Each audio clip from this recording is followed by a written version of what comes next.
Guys Garena ने दिए मुझे मेल बॉक्स में 4 अपकमिंग इमोट, बड़ा डांस, गिटार ग्रुप, चक चक और कीबोर्ड प्लेयर। ये 4 इमोट आपको होली मैच जोन में देखने को मिलेंगे इवेंट में 8 तारीख को। इन 4 इमोट को एक बार करके चलते BR रैंक में गेम प्ले और मस्ती करने के लिए। तो गाइस सामने एक लड़की बैठी है, आप लोग देख सकते हो। इसको वन टैप मारने की कोशिश करते हैं, बट भाई यार एकदम बॉडी शॉट लग गया यार। उसको पता चले उसने गुलवॉल डाल लिया और ये भाई ये लग गया one tap.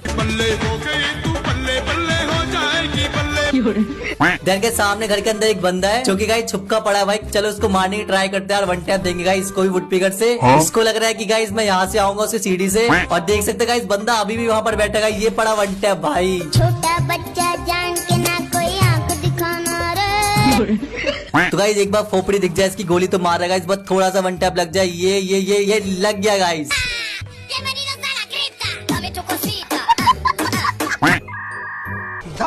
Say honey in the morning, ah oh, honey in the evening, ah.